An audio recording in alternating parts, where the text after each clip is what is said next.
The Aeneid, Latin, Aeneis, ens, is a Latin epic poem, written by Virgil between 29 and 19 BC, that tells the legendary story of Aeneas, a Trojan who traveled to Italy, where he became the ancestor of the Romans. It comprises 9,896 lines in dactylic hexameter. The first 6 of the poem's 12 books tell the story of Aeneas's wanderings from Troy to Italy, and the poem's second half tells of the Trojans' ultimately victorious war upon the Latins, under whose name Aeneas and his Trojan followers are destined to be subsumed. The hero Aeneas was already known to Greco-Roman legend and myth, having been a character in the Iliad. Virgil took the disconnected tales of Aeneas's wanderings, his vague association with the foundation of Rome and his description as a personage of no fixed characteristics other than a scrupulous pietas, and fashioned the Aeneid into a compelling founding myth or national epic that tied Rome to the legends of Troy, explained the Punic Wars, glorified traditional Roman virtues, and legitimized the Julio-Claudian dynasty as descendants of the founders, heroes, and gods of Roman Troy. The Aeneid is widely regarded as Virgil's masterpiece and one of the greatest works of Latin literature. Story. The Aeneid can be divided into 2 halves based on the disparate subject matter of books 1 to 6, Aeneas's journey to Latium in Italy, and books 7 to 12, the war in Latium. These 2 halves are commonly regarded as reflecting Virgil's ambition to rival Homer by treating both the Odyssey's wandering theme and the Iliad's warfare themes. This is, however, a rough correspondence, the limitations of which should be borne in mind. Journey to Italy, books 1 to 6. Theme.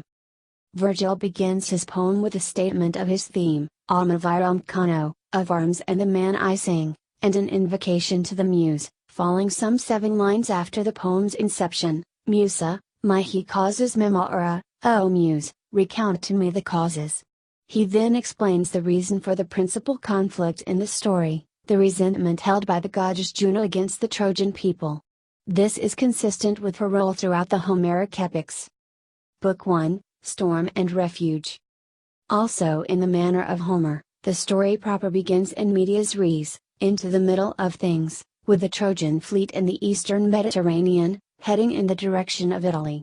The fleet, led by Aeneas, is on a voyage to find a second home. It has been foretold that in Italy he will give rise to a race both noble and courageous, a race which will become known to all nations. Juno is wrathful, because she had not been chosen in the judgment of Paris, and because her favorite city, Carthage, will be destroyed by Aeneas's descendants. Also, Ganymede, a Trojan prince, was chosen to be the cupbearer to her husband, Jupiter, replacing Juno's daughter, Hebe. Juno proceeds to Aeolus, king of the winds, and asks that he release the winds to stir up a storm in exchange for a bribe, Deiopea, the loveliest of all her sea nymphs, as a wife. Aeolus does not accept the bribe, but agrees to carry out Juno's orders. Line 77, my task is, to fulfill your commands. The storm then devastates the fleet. Neptune takes notice, although he himself is no friend of the Trojans, he is infuriated by Juno's intrusion into his domain, and stills the winds and calms the waters, after making sure that the winds would not bother the Trojans again, lest they be punished more harshly than they were this time. The fleet takes shelter on the coast of Africa, where Aeneas rouses the spirits of his men, reassuring them that they have been through worse situations before.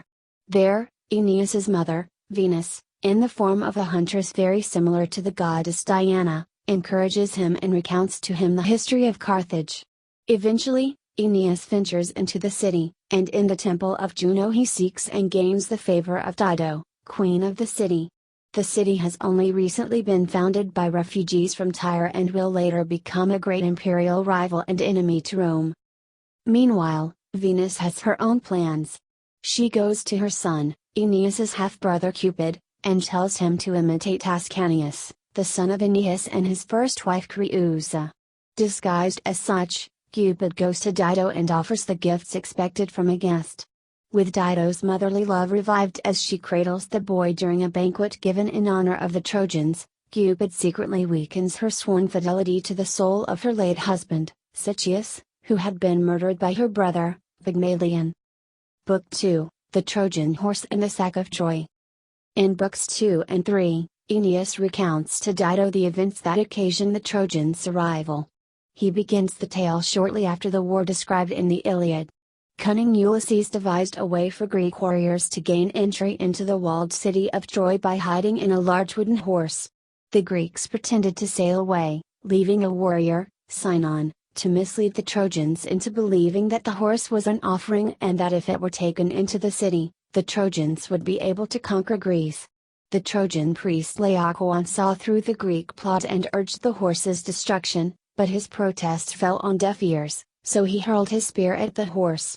Then, in what would be seen by the Trojans as punishment from the gods, 2 serpents emerged from the sea and devoured Laocoon, along with his 2 sons. The Trojans then took the horse inside the fortified walls, and after nightfall the armed Greeks emerged from it, opening the city's gates to allow the return Greek army to slaughter the Trojans. In a dream, Hector, the fallen Trojan prince, advised Aeneas to flee with his family. Aeneas awoke and saw with horror what was happening to his beloved city. At first he tried to fight the enemy, but soon he lost his comrades and was left alone to fend off the Greeks. He witnessed the murder of Priam by Achilles' son Paris. His mother, Venus, appeared to him and led him back to his house. Aeneas tells of his escape with his son, Ascanius, his wife Creusa, and his father, Anchises, after the occurrence of various omens, Ascanius' head catching fire without his being harmed, a clap of thunder and a shooting star. At the city gates, they notice they lost Creusa, and Aeneas goes back into the city to look for her. He only encounters her ghost, who tells him that his destiny is to reach Hesperia, where kingship and a royal spouse await him. Book 3, Wanderings. Aeneas continues his account to Dido by telling how, rallying the other survivors, he built a fleet of ships and made landfall at various locations in the Mediterranean, Thrace, where they find the last remains of a fellow Trojan, Polydaurus, Crete, which they believe to be the land where they are to build their city, which they name Pergamia, but they are set straight by Apollo, the Strophates, where they encounter the harpy Celaeno, who tells them to leave her island and to look for Italy, and Buthrotum. This last city had been built in an attempt to replicate Troy. In Buthrotum, Aeneas meets Andromache, the widow of Hector. She is still lamenting the loss of her valiant husband and beloved child. There, too, Aeneas sees and meets Helenus, one of Priam's sons, who has the gift of prophecy. Through him, Aeneas learns the destiny laid out for him. He is divinely advised to seek out the land of Italy, also known as Ausonia or Hesperia, where his descendants will not only prosper, but in time rule the entire known world. In addition, Helenus also bids him go to the Sibyl in Cumae. Heading into the open sea, Aeneas leaves Buthrotum, rounds the southeastern tip of Italy and makes his way towards Sicily, Trinacria. There, they are caught in the whirlpool of Charybdis and driven out to sea. Soon they come ashore at the land of the Cyclopes. There they meet a Greek, Aeneid, one of Ulysses' men, who has been left behind when his comrades escaped the cave of Polyphemus. They take Aeneid on board and narrowly escape Polyphemus. Shortly after, Anchises dies peacefully of old age, and Aeneas sails to Carthage. Book 4, Fate of Queen Dido. Aeneas finishes his story, and Dido realizes that she has fallen in love with Aeneas. Juno seizes upon this opportunity to make a deal with Venus, Aeneas's mother, with the intention of distracting Aeneas from his destiny of founding a city in Italy.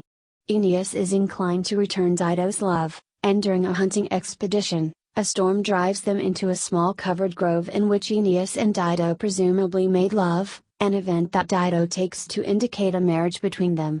But when Jupiter sends Mercury to remind Aeneas of his duty, he has no choice but to part.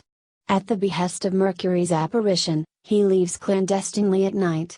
Her heart broken, Dido commits suicide by stabbing herself upon a pyre with Aeneas's sword. Before dying, she predicts eternal strife between Aeneas's people and hers. Rise up from my bones, avenging spirit. 4.625, Trans. Fitzgerald, is a possible invocation to Hannibal. Book 5, Sicily. Looking back from the deck of his ship, Aeneas sees the smoke of Dido's funeral pyre, and although he does not understand the exact reason behind it, he understands it as a bad omen, considering the angry madness of her love. Hindered by bad weather from reaching Italy, the Trojans return to where they started at the beginning of Book 1. Book 5 then takes place on Sicily and centers on the funeral games that Aeneas organizes for the anniversary of his father's death. Aeneas organizes celebratory games for the men, a boat race, a foot race, a boxing match, and an archery contest. In all those contests, Aeneas is careful to reward winners and losers, showing his leadership qualities by not allowing antagonism even after foul play. Each of these contests comments on past events or prefigures future events. The boxing match, for instance, is a preview of the final encounter of Aeneas and Turnus, and the dove, the target during the archery contest, is connected to the deaths of Peleus and King Priam in Book 2 and that of Camilla in Book 11. Afterwards, Ascanius leads the boys in a military parade in mock battle, the Lysistroi, a tradition he will teach the Latins while building the walls of Alba Longa. During these events, Juno incites the Trojan women to burn the fleet and prevent the Trojans from ever reaching Italy, but her plan is thwarted when Ascanius and Aeneas intervene. Aeneas prays to Jupiter to quench the fires, which the god does with a torrential rainstorm. An anxious Aeneas is comforted by a vision of his father, who tells him to go to the underworld to receive a vision of his and Rome's future. In return for safe passage to Italy, the gods, by order of Jupiter, will receive one of Aeneas's men as a sacrifice. Palinurus, who steers Aeneas's ship by night, is put to sleep by Somnus and falls overboard. Book 6, Underworld. In Book 6, Aeneas, with the guidance of the Cumaean Sibyl, descends into the underworld. They pass by crowds of the dead by the banks of the river Acheron and are ferried across by Charon before passing by Cerberus, the three-headed guardian of the underworld. Then Aeneas is shown the fates of the wicked in Tartarus and is warned by the Sibyl to bow to the justice of the gods. He also meets the shade of Dido, who remains unreconcilable. He is then brought to green fields of Elysium. There he speaks with the spirit of his father and is offered a prophetic vision of the destiny of Rome. War in Italy, Books 7 to 12. Upon returning to the land of the living, Aeneas leads the Trojans to settle in Latium, where King Latinus received oracles pointing towards the arrival of strangers and bidding him to marry his daughter Lavinia to the foreigners, and not to Turnus, the ruler of another native people, the Euculi. Juno, unhappy with the Trojans' favorable situation, summons the Fury Alecto from the underworld to stir up a war between the Trojans and the locals. Alecto incites Amida, the queen of Latium and the wife of Latinus, to demand that Lavinia be married to noble Turnus, and she causes Ascanius to wound a revered deer during a hunt. Hence, although Aeneas wishes to avoid a war, hostilities break out. The book closes with a catalogue of Italic warriors. In Book 8, given the impending war, Aeneas seeks help from the Tuscans, enemies of the Euculi. At the place where Rome will be, he meets a friendly Greek, King Evander of Arcadia. His son Pallas agrees to join Aeneas and lead troops against the Euculi. Venus urges her spouse Vulcan to create weapons for Aeneas, which she then presents to Aeneas as a gift. On the shield, the future history of Rome is depicted. Meanwhile, in Book 9, the Trojan camp is attacked by Turnus, and a midnight raid leads to the deaths of the Trojans Nisus and his companion, Euryalus. The gates, however, are defended until Aeneas returns with his Tuscan and Arcadian reinforcements. In Book 10, a council of the gods is held, in which Venus and Juno speak before Jupiter, and Aeneas returns to the besieged Trojan camp accompanied by his new Arcadian and Tuscan allies. In the ensuing battle many are slain, notably Pallas, whom Evander has entrusted to Aeneas but who is killed by Turnus, and Mezentius, Turnus's close associate. Mezentius, who has allowed his son Lausus to be killed while he himself fled, reproaches himself and faces Aeneas in single combat, an honorable but essentially futile endeavor leading to his death. In Book 11, after a short break in which the funeral ceremony for Pallas takes place, the war continues. Another notable native, Camilla, an Amazon character and virgin devoted to Diana, fights bravely but is killed, falling prey to her greed for gold. Aruns, the man who kills her, is struck dead by Diana's sentinel, Opus. In Book 12, single combat is proposed between Aeneas and Turnus, but Aeneas is so obviously superior to Turnus that the Ryuchili, urged on by Turnus's divine sister, Juturna, who in turn is instigated by Juno, break the truce. Aeneas is injured by an arrow but is soon healed with the help of his mother Venus and returns to the battle. Turnus and Aeneas dominate the battle on opposite wings, but when Aeneas makes a daring attack at the city of Latium, causing the Queen of Latium to hang herself in despair, he forces Turnus into single combat once more. In the duel, Turnus's strength deserts him as he tries to hurl a rock, and Aeneas's spear goes through his thigh. As Turnus is on his knees, begging for his life, the epic ends with Aeneas first tempted to obey Turnus's pleas to spare his life, but then killing him in rage when he sees that Turnus is wearing his friend Pallas's belt over a shoulder as a trophy. Reception. Critics of the Aeneid focus on a variety of issues. The tone of the poem as a whole is a particular matter of debate. Some see the poem as ultimately pessimistic and politically subversive to the Augustan regime, while others view it as a celebration of the new imperial dynasty. Virgil makes use of the symbolism of the Augustan regime, and some scholars see strong associations between Augustus and Aeneas, the one as founder and the other as refounder of Rome. A strong teleology, or drive towards a climax, has been detected in the poem. The Aeneid is full of prophecies about the future of Rome, the deeds of Augustus, his ancestors, and famous Romans, and the Carthaginian wars. The shield of Aeneas even depicts Augustus' victory at Actium in 31 BC. A further focus of study is the character of Aeneas. As the protagonist of the poem, Aeneas seems to constantly waver between his emotions and commitment to his prophetic duty to found Rome. Critics note the breakdown of Aeneas's emotional control in the last sections of the poem where the pious and righteous Aeneas mercilessly slaughters the Latin warrior Turnus. The Aeneid appears to have been a great success. Virgil is said to have recited books 2, 4 and 6 to Augustus. The mention of her son, Marcellus, in Book 6 apparently caused Augustus' sister Octavia to faint. The poem was unfinished when Virgil died in 19 BC. Virgil's death and editing. According to tradition, Virgil traveled to Greece around 19 BC to revise the Aeneid. After meeting Augustus in Athens and deciding to return home, Virgil caught a fever while visiting a town near Megara. Virgil crossed to Italy by ship, weakened with disease, and died in Brundisium harbor on 21 September 19 BC, leaving a wish that the manuscript of the Aeneid was to be burned. Augustus ordered Virgil's literary executors, Lucius Verus Rufus and Plautius Tucca, to disregard that wish, instead ordering the Aeneid to be published with as few editorial changes as possible. As a result, the existing text of the Aeneid may contain faults which Virgil was planning to correct before publication. However, the only obvious imperfections are a few lines of verse that are metrically unfinished, that is, not a complete line of dactylic hexameter. Other alleged imperfections are subject to scholarly debate. History. The Aeneid was written in a time of major political and social change in Rome, with the fall of the Republic and the final war of the Roman Republic having torn through society and many Romans' faith in the greatness of Rome severely faltering.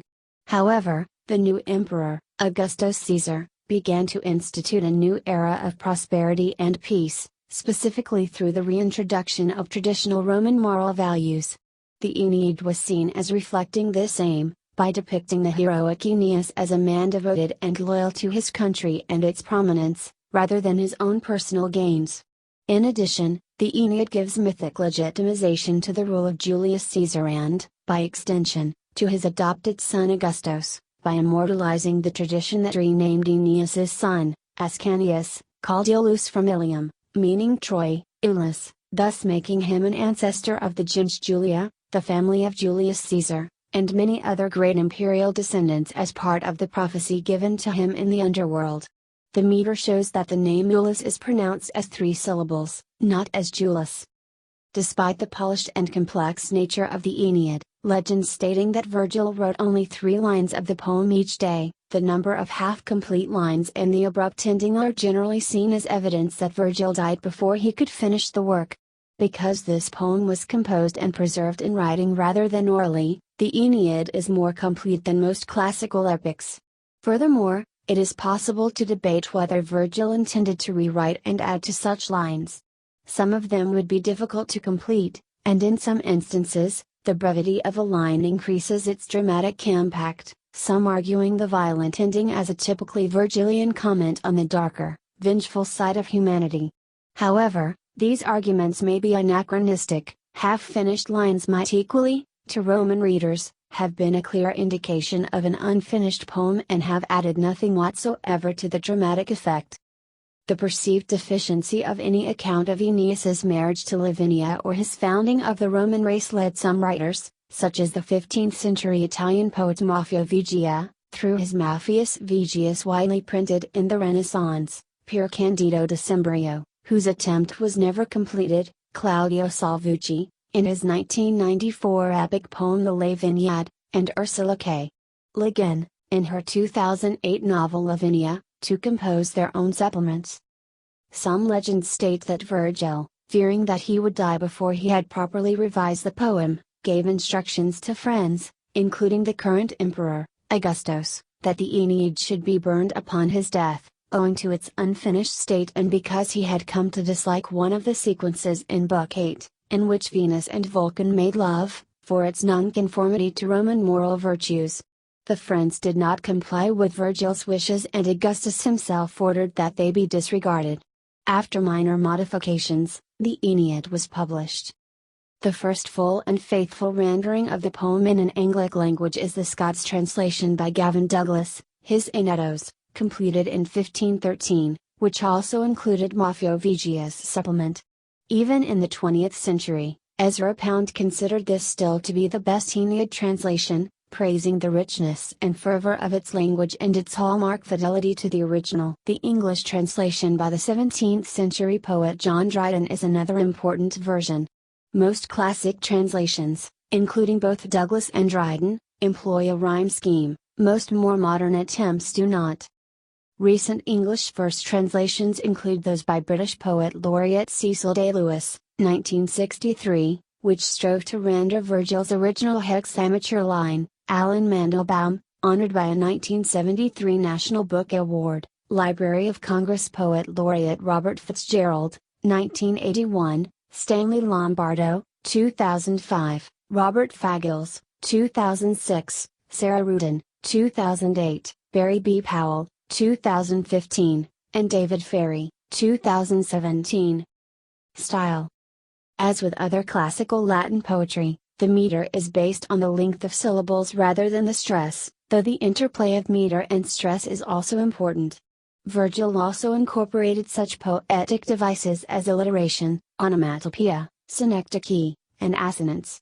Furthermore, he uses personification, metaphor and simile in his work, usually to add drama and tension to the scene. An example of a simile can be found in Book 2 when Aeneas is compared to a shepherd who stood on the high top of a rock unaware of what is going on around him. It can be seen that just as the shepherd is a protector of his sheep, so too is Aeneas to his people. As was the rule in classical antiquity, an author's style was seen as an expression of his personality and character. Virgil's Latin has been praised for its evenness, subtlety and dignity. Structure. The Aeneid, like other classical epics, is written in dactylic hexameters. Each line consists of 6 metrical feet made up of dactyls, 1 long syllable followed by 2 short syllables, and spondees, 2 long syllables. This epic consists of 12 books, and the narrative is broken up into 3 sections of 4 books each, respectively addressing Dido, the Trojans' arrival in Italy, and the war with the Latins. Each book has about 1,000 lines. The Aeneid comes to an abrupt ending, and scholars have speculated that Virgil died before he could finish the poem. Themes. Pietas. The Roman ideal of pietas, piety, dutiful respect, which can be loosely translated from the Latin as a selfless sense of duty toward one's filial, religious, and societal obligations, was a crux of ancient Roman morality. Throughout the Aeneid, Aeneas serves as the embodiment of pietas, with the phrase pious Aeneas occurring 20 times throughout the poem, thereby fulfilling his capacity as the father of the Roman people. For instance, in Book 2 Aeneas describes how he carried his father Anchises from the burning city of Troy. No help / or hope of help existed / so I resigned myself, picked up my father / and turned my face toward the mountain range. Furthermore, Aeneas ventures into the underworld, thereby fulfilling Anchises' wishes. His father's gratitude is presented in the text by the following lines: "Have you at last come? Has that loyalty / your father counted on conquered the journey?" However, Aeneas's pietas extends beyond his devotion to his father. We also see several examples of his religious fervor. Aeneas is consistently subservient to the gods, even in actions opposed to his own desires, as he responds to one such divine command: "I sail to Italy not of my own free will." In addition to his religious and familial pietas, Aeneas also displays fervent patriotism and devotion to his people, particularly in a military capacity. For instance, as he and his followers leave Troy, Aeneas swears that he will take up the combat once again. "We shall not all die this day unavenged." Aeneas is a symbol of pietas in all of its forms, serving as a moral paragon to whom a Roman should aspire. Divine intervention. One of the most recurring themes in the Aeneid is that of divine intervention. Throughout the poem, the gods are constantly influencing the main characters and trying to change and impact the outcome, regardless of the fate that they all know will occur. For example, Juno comes down and acts as a phantom Aeneas to drive Turnus away from the real Aeneas in all of his rage from the death of Pallas. Even though Juno knows in the end that Aeneas will triumph over Turnus, she does all she can to delay and avoid this outcome. Divine intervention occurs multiple times, in Book 4 especially. Aeneas falls in love with Dido, delaying his ultimate fate of traveling to Italy. However, it is actually the gods who inspired the love, as Juno plots. Dido and the Trojan captain will come to one same cavern. I shall be on hand. And if I can be certain you are willing, there I shall marry them and call her his. A wedding, this will be. Juno is speaking to Venus, making an agreement and influencing the lives and emotions of both Dido and Aeneas. Later in the same book, Jupiter steps in and restores what is the true fate and path for Aeneas, sending Mercury down to Aeneas's dreams, telling him that he must travel to Italy and leave his newfound lover. As Aeneas later pleads with Dido, the god's interpreter, sent by Jove himself I swear it by your head and mine, has brought commands down through the racing winds. I sail for Italy not of my own free will. Several of the gods try to intervene against the powers of fate, even though they know what the eventual outcome will be. The interventions are really just distractions to continue the conflict and postpone the inevitable. If the gods represent humans, just as the human characters engage in conflicts and power struggles, so too do the gods. Fate. Fate, described as a preordained destiny that men and gods have to follow, is a major theme in the Aeneid.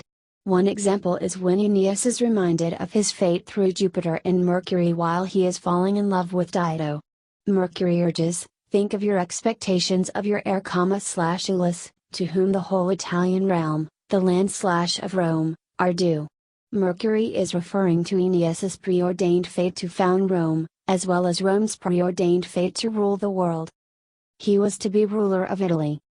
Potential empire, armorer of war. To father men from Teucer's noble blood. And bring the whole world under law's dominion. It is important to recognize that there is a marked difference between fate and divine intervention, as even though the gods might remind mortals of their eventual fate, the gods themselves are not in control of it.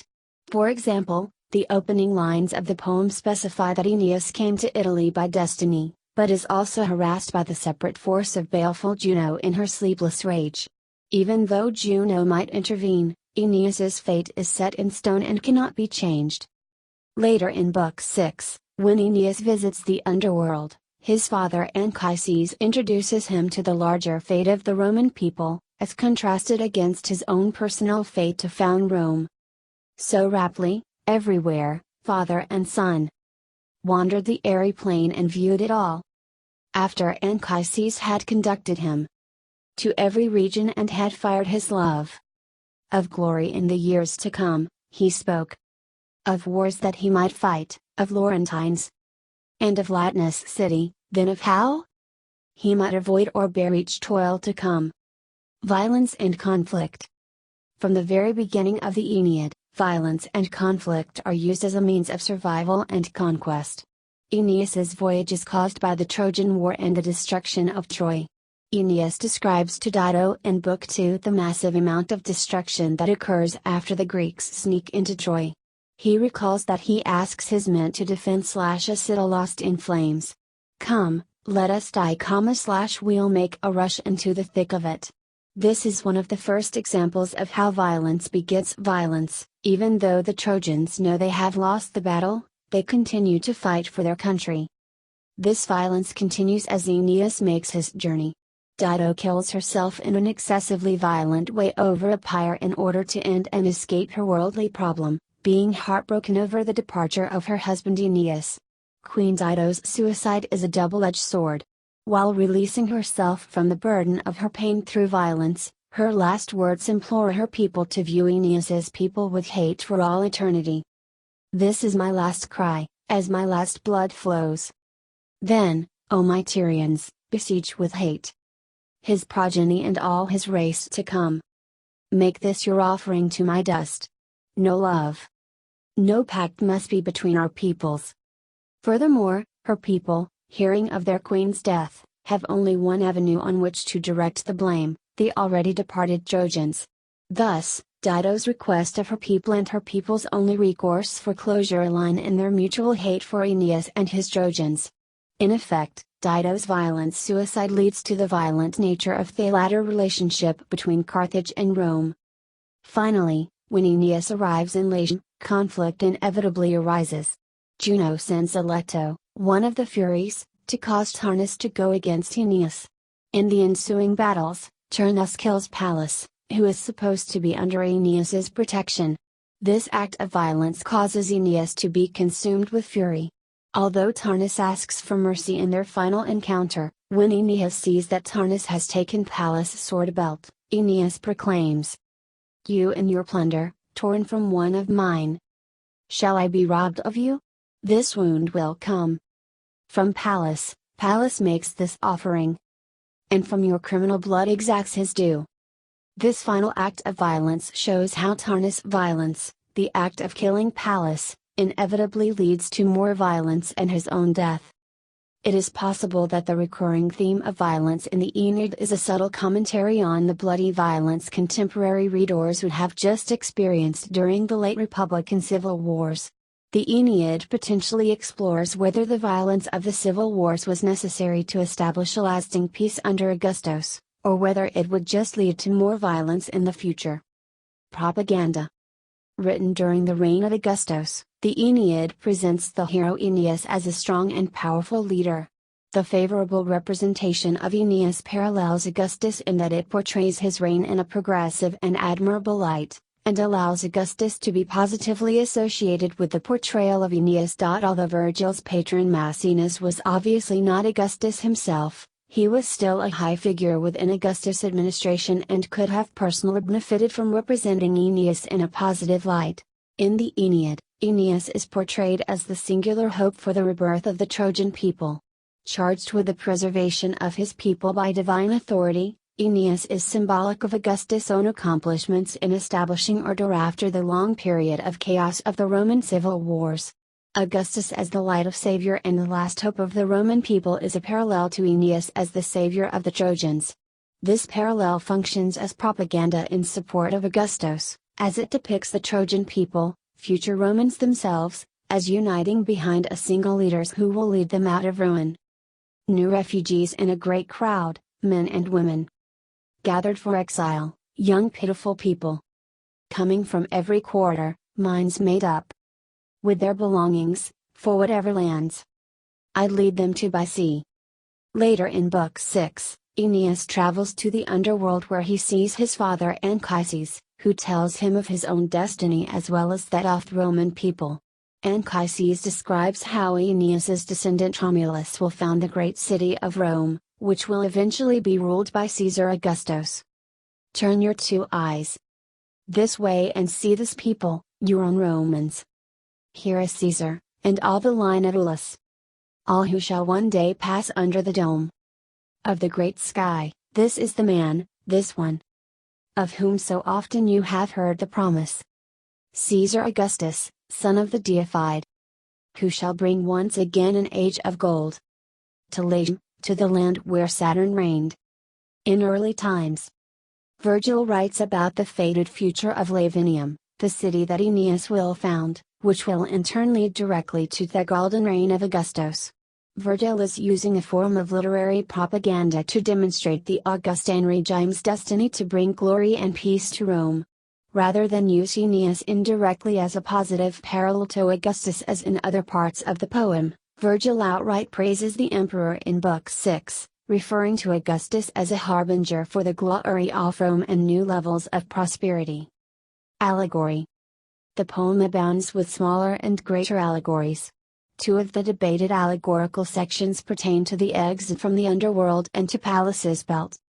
There are two gates of sleep, one said to be of horn, whereby the true shades pass with ease, the other all white ivory agleam without a flaw, and yet false dreams are sent through this one by the ghost to the upper world.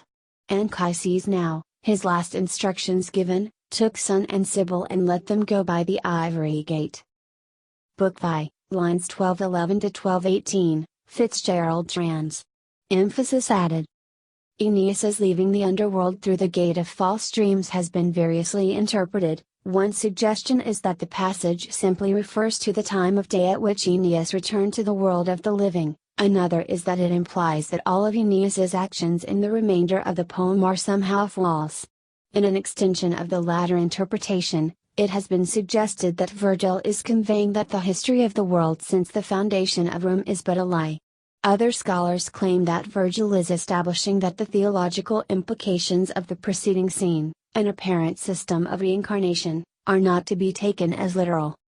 The second section in question is: Then to his glance appeared the accursed sword belt surmounting Turnus' shoulder, shining with its familiar studs, the strap young Pallas wore when Turnus wounded him and left him dead upon the field. Now Turnus bore that enemy token on his shoulder, enemy still. For when the sight came home to him, Aeneas raged at the relic of his anguish worn by this man as trophy. Blazing up and terrible in his anger, he called out, "You and your plunder, torn from one of mine, shall I be robbed of you? This wound will come from Pallas. Pallas makes this offering, and from your criminal blood exacts his due." He sank his blade in fury in Turnus' chest. Book 12, lines 1281 to 1295, Fitzgerald trans. Emphasis added. This section has been interpreted to mean that for the entire passage of the poem, Aeneas, who symbolizes pietas, reason, in a moment becomes furor, fury, thus destroying what is essentially the primary theme of the poem itself. Many have argued over these two sections. Some claim that Virgil meant to change them before he died, while others find that the location of the two passages, at the very end of the so-called Volume 1, Books 1 to 6, the Odyssey, and Volume 2, Books 7 to 12, the Iliad, and their short length, which contrasts with the lengthy nature of the poem, are evidence that Virgil placed them purposefully there. Influence. The Aeneid is a cornerstone of the Western canon, and early, at least by the 2nd century AD, became one of the essential elements of a Latin education, usually required to be memorized. Even after the decline of the Roman Empire, it remains central to a Latin education.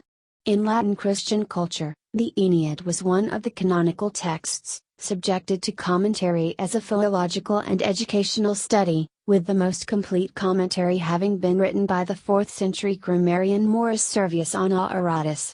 It was widely held to be the pinnacle of Latin literature, much in the same way that the Iliad was seen to be supreme in Greek literature.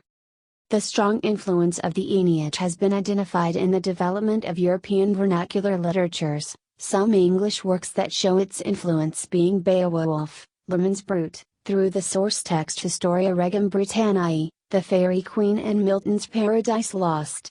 The Italian poet Dante Alighieri was himself profoundly influenced by the Aeneid, so much so that his magnum opus The Divine Comedy, itself widely considered central to the Western canon, includes a number of quotations from and allusions to the Aeneid and features the author Virgil as a major character, the guide of Dante through the realms of the Inferno and Purgatorio. Another continental work displaying the influence of the Aeneid is the 16th century Portuguese epic Os Lusitanos, written by Luís de Camões and dealing with Vasco da Gama's voyage to India. The importance of Latin education itself was paramount in Western culture. From 1600 to 1900, the Latin school was at the center of European education. Wherever it was found, within that Latin school, Virgil was taught at the advanced level and, in 19th century England, special editions of Virgil were awarded to students who distinguished themselves. In the United States, Virgil and specifically the Aeneid were taught in the fourth year of a Latin sequence, at least until the 1960s. The current, 2011, Advanced Placement curriculum in Latin continues to assign a central position to the poem. The AP Latin, Virgil exam is designed to test the student's ability to read, translate, understand, analyze, and interpret the lines of the Aeneid that appear on the course syllabus in Latin. Many phrases from this poem entered the Latin language, much as passages from Shakespeare and Alexander Pope have entered the English language. One example is from Aeneas's reaction to a painting of the sack of Troy, Sunt lacrimarum edmenthum mortlia tangunt, these are the tears of things, and our mortality cuts to the heart, Aeneid I, 462. The influence is also visible in very modern work, Brian Friel's Translations, a play written in the 1980s, set in 19th century Ireland, makes references to the classics throughout and ends with a passage from the Aeneid. Orbs antiqua fuit, there was an ancient city which, 'tis said, Juno loved above all the lands. And it was the goddess's aim and cherished hope that here should be the capital of all nations, should the fates perchance allow that. Yet in truth she discovered that a race was springing from Trojan blood to overthrow someday the Styrian towers, a people latrigem belloc superbum, kings of broad realms and proud in war who would come forth for Libya's downfall. One of the first operas based on the story of the Aeneid was the English composer Henry Purcell's Dido and Aeneas, 1688. The opera is famous for its aria Dido's Lament, When I Am Laid in Earth, of which the first line of the melody is inscribed on the wall by the door of the Purcell Room Concert Hall in London. The story of the Aeneid was made into the Grand Opera Les Troyens, 1856–1858, by the French composer Hector Berlioz. The Aeneid was the basis for the 1962 Italian film The Avenger.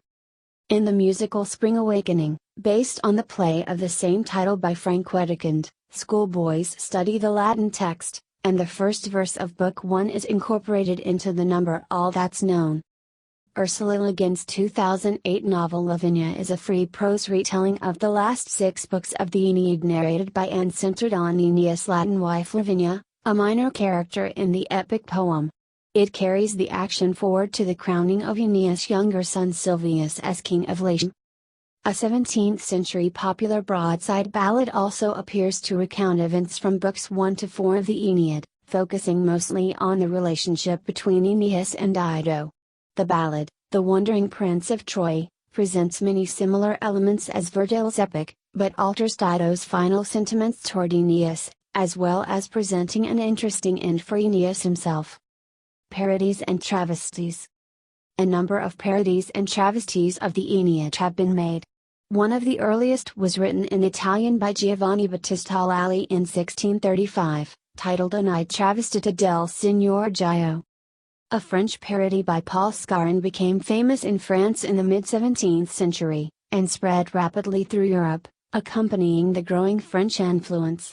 Its influence was especially strong in Russia.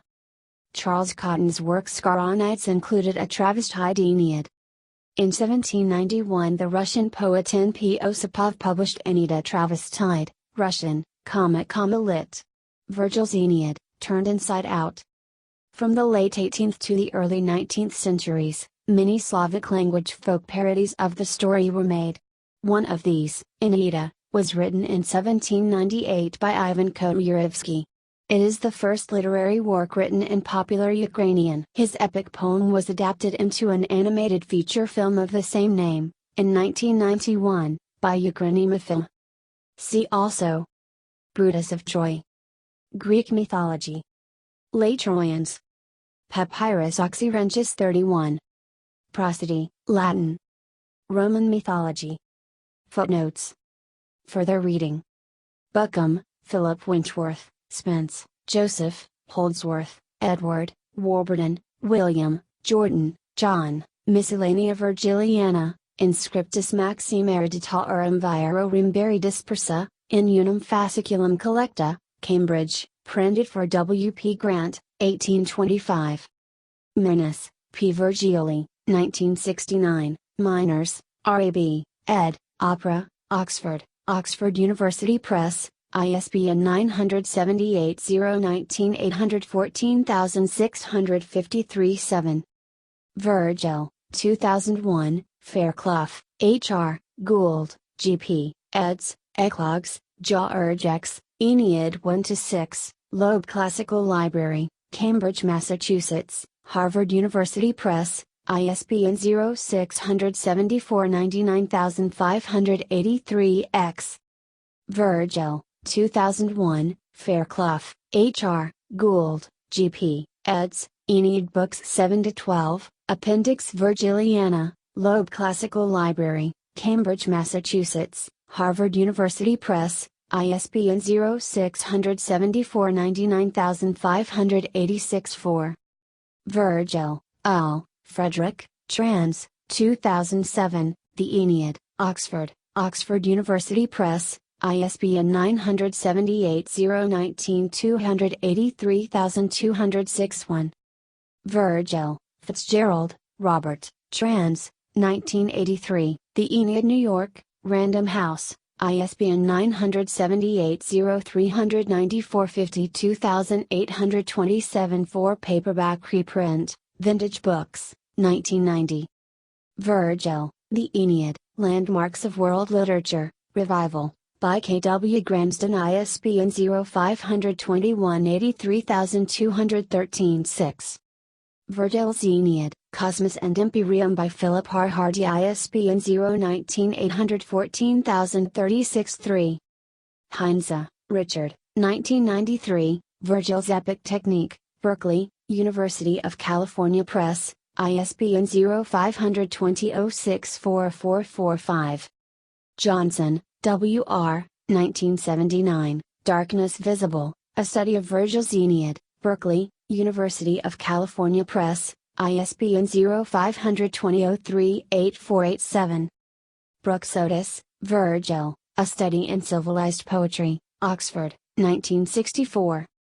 Lee Fritantuano, Madness Unchained, A Reading of Virgil's Aeneid, Lexington Books, 2007. Joseph Fried, Virgil's Gaze, Princeton, 2007. Kenneth Quinn, Virgil's Aeneid, A Critical Description, London, 1968. Francis Cairns, Virgil's Augustan Epic, Cambridge, 1989. Gian Biagio Callant, The Poetry of Pathos, Studies in Virgilian Epic, Oxford, 2007. Carl Gransden, Virgil's Iliad, Cambridge, 1984. Richard Jenkins, Virgil's Experience, Oxford, 1998. Michael Burton, A Woman Scorned, Responses to the Dido Myth, London, Faber, and Faber, 1998, especially Andrew Pinnock, Book 4 in plain brown paper wrappers, on the Dido travesties. Wolfgang Kofiller, Aeneas und Virgil. Untersuchungen zur poetologischen Dimension der Aeneis, Heidelberg 2003. Eve Adler, Virgil's Empire, Roman, and Littlefield, 2003. Nortentio, Yonko, 2014, La Silence dans l'Aeneid, Brussels, M. and Intercommunications, ISBN 978-28066-2928-9. External links. Translations. Perseus Project A.1.1, Latin text, Dryden translation, and T.C. Williams translation, from the Perseus Project. Gutenberg Project, John Dryden translation, 1697. Gutenberg Project, J. W. McGill translation, 1885. Gutenberg Project, E. F. Taylor translation, 1907. Fairclough's Loeb translation, 1916, theoi.com, books 1-6 only. The Online Library of Liberty Project from Liberty Fund Incorporated, The Aeneid, Dryden translation, New York, P. F. Collier & Son, 1909, PDF and HTML. The Aeneid Public Domain Audiobook at LibriVox. Text. Aeneid's Library 12 Latin text by Publius Virgilius Maro, PDF format. Menu page The Aeneid in several formats at Project Gutenberg. Latin text online. Sequels.